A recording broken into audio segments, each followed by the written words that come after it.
Just off the cuff, he's certainly the top 5 of all time.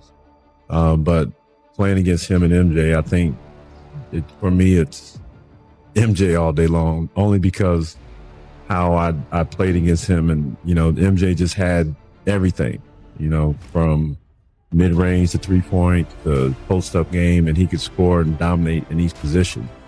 LeBron is dominant.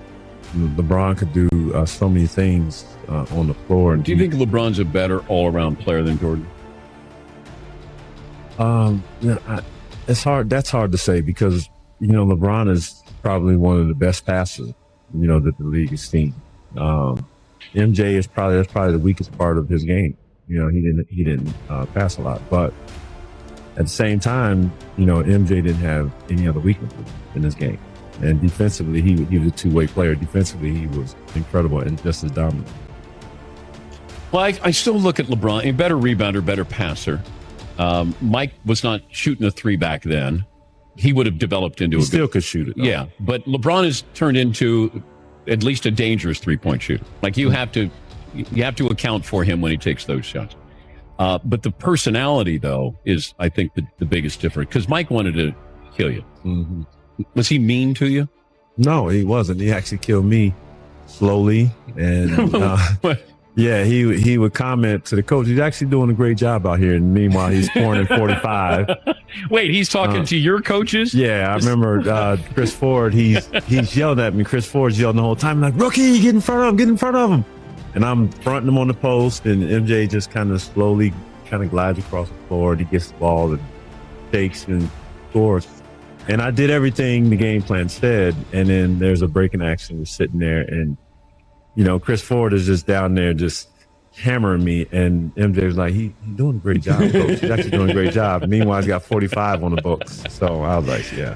Did you think that Mike didn't want you taken out because he had 45 in the books? Like he wanted you to guard him? No, I honestly believe that he didn't think that anybody could stop him. He could score whenever he wanted to score, wherever he wanted to score. So it didn't matter what I did out on the floor. He was going to get his touches. He was going to get his point. More unstoppable, though, when they get that mindset, Michael or Kobe? Certainly Michael. Really? Yeah. Because, Kobe put up 81. Yeah, that was a bad Toronto defense at the time. I remember. It's still 81, right? Yeah. It's a marvelous He had 60 feat. in his last game he played. Yeah, it was a marvelous feat. It's hard to really compare the generations. If you look at what MJ did during his era, like I played in between both those eras, and the rules are totally different. Like you can't touch a guy now. A guy will go to the free throw line 20, 25 times a game just off of ticky-tack stuff. Standing across from Michael Jordan didn't just make NBA players uncomfortable, it shook them at a level they couldn't quite explain. Even Ray Allen, a sharpshooter who went toe-to-toe with both Jordan and LeBron James, once described facing MJ as feeling like being methodically dismantled, piece by piece. Think about what that means. Jordan would walk over to the opposing coach, calmly mention that the defender guarding him was doing just fine, and then go out and pour in 45 points. No theatrics, no chest pounding, just cold, relentless execution, moving through defenders as if they were obstacles in a drill he'd already mastered 1,000 times over. Ask Ray Allen what Jordan would look like in today's game: faster pace, fewer defensive restrictions, no hand checking, more open space, and he just smiles. 45 a night without working up a sweat. That's not legend building, that's testimony from someone who lived it.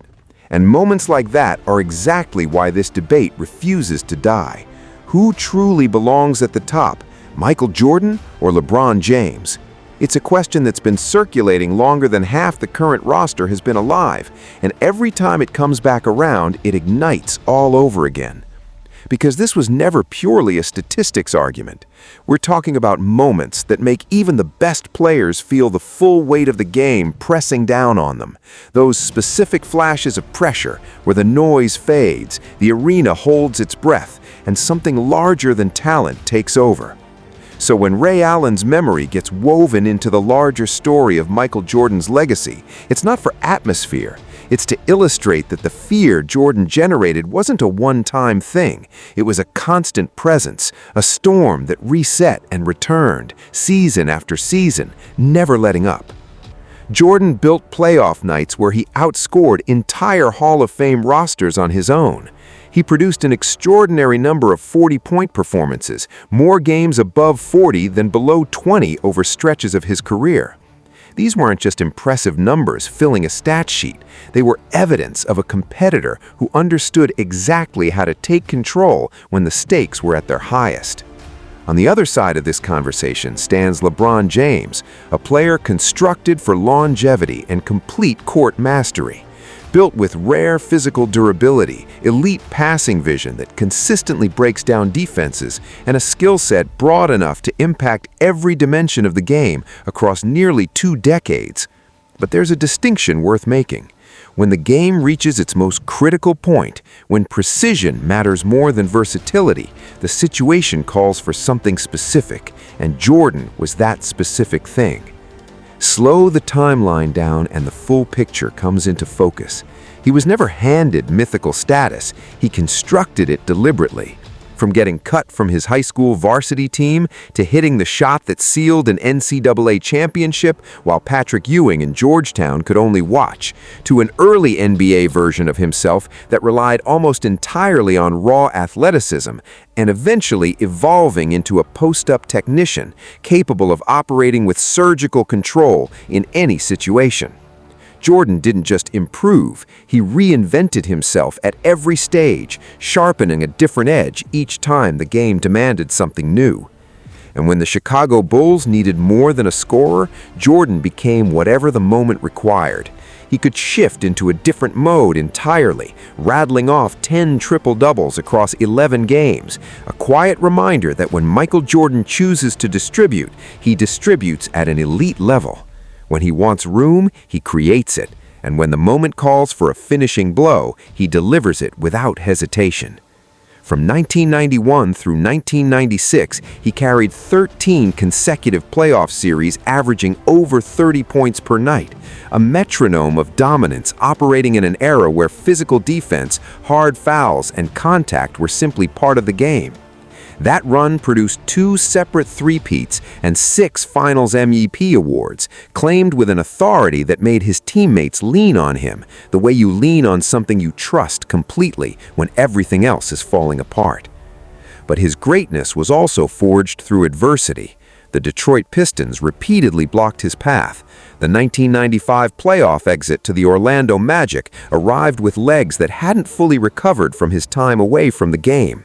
That setback triggered his final transformation, sharper, more disciplined, and fully integrated into the triangle offense that Phil Jackson and Tex Winter had built around him, alongside Stevie Pippen, Dennis Rodman, Steve Kerr, and Ron Harper.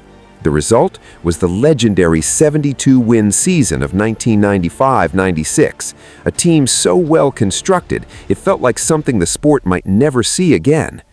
Defensively, Jordan wasn't an afterthought. He was suffocating. 9 all-defensive first-team selections, Defensive Player of the Year in the same season he won MVP, multiple seasons recording over 200 steals.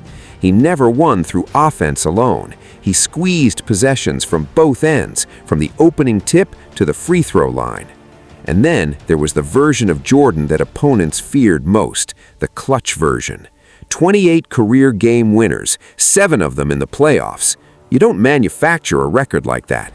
That's 20,000 people exhaling pressure simultaneously, millions watching through screens as the final seconds compress into something impossibly thin. Jordan simply steadied himself and rewrote the outcome. Clutch wasn't a personality trait for him. It was a pattern, a documented law of behavior that repeated itself under the highest possible stakes. Every time he rose in those moments, the heartbeat of an entire city landed in his hands. And it wasn't just the shots, it was the context surrounding them. When the media began questioning his dominance after going 3 for 6 from the field, and whispers about Clyde Drexler started circulating, Jordan answered in a single quarter. When Charles Barkley won league MVP, Jordan responded by averaging 41 points per game in the finals and still delivered the decisive moment. Flu-ridden and barely upright in Utah, he steadied himself, took a breath, and dropped 38 points to dismantle a dynasty. And in that same city, he closed it all out himself, pulling up, releasing, and freezing history exactly where he wanted it. Now, remove Jordan from the conversation entirely, and LeBron James stands as a monument. 10 finals appearances, 4 championships, a durability that defies timelines, and a basketball intelligence that operates like an architect reading blueprints in real time. Nobody disputes what he is, but the greatest of all time argument doesn't settle itself in cumulative totals. It lives at the edge, the precise instant when permanence is on the line, and the choice is between acceptable and absolute. Jordan always chose absolute, and he paid whatever price that required. Context deserves to be part of this. Jordan's era had no polite defense. Body checks, forearms, deliberate physicality, tactical punishment with no apology attached. He didn't bend the era to suit him, he conquered it on its own terms. Every drive into the paint was a question asked directly. Are you sure you want to be here? Ray Allen put it plainly, if you went down easily, you got punished for it. Jordan never looked for calm waters. He learned to function in the deep end while it was collapsing around him. That doesn't diminish LeBron James, it simply defines the contrast. LeBron is the master of sustained excellence across still water. Jordan is the diver mapping the ocean floor while it fractures beneath him. LeBron's longevity is a force that sweeps across eras. Jordan's 6 finals runs are something sharper, precise, relentless, and completely unblemished. People point to the supporting cast, Stevie Pippen, Dennis Rodman, Steve Kerr as qualifiers, but turn the lens around and the picture simplifies. Jordan was the oak at the center of the forest. Everything else grew in relation to where he stood. Beyond the statistics, he reshaped culture. From the way kids tied their sneakers to the way global brands constructed narratives, Jordan didn't just dominate basketball, he became a reference point, a definition of what elevation looks like at its purest. He wasn't handed that status, he carved it through Detroit bruises, through setbacks, through moments like May 7th, 1989, down by 1, 3 seconds remaining, a catch, a rise, a release, and an entire arena standing in disbelief. And before the legend became what it is today, there was April 20th, 1986, Michael Jordan walking into Boston Garden and setting a playoff scoring record on their own floor, announcing in unmistakable terms exactly who he was. These moments weren't isolated, they formed a pattern. Every time the lights reached their peak intensity, Jordan located another gear, and once he settled into it, the real precision began. The triangle offense didn't remake him, it refined what was already there. It gave his instincts the ideal structure, letting him glide to the elbow or settle into the low post without wasting a single dribble. Every move deliberate, every action calculated. Every game ended with the kind of ruthless efficiency that only comes from someone who has spent a lifetime preparing for exactly this. Plant, rise, finish. His fadeaway occupied the smallest sliver of space, and for anyone assigned to guard it, that space was a verdict with no appeal, no further explanation needed. Consider Game 2 of the 1991 Finals, when a mid-air adjustment against the Lakers dismantled their defensive scheme and shifted the psychological weight of the entire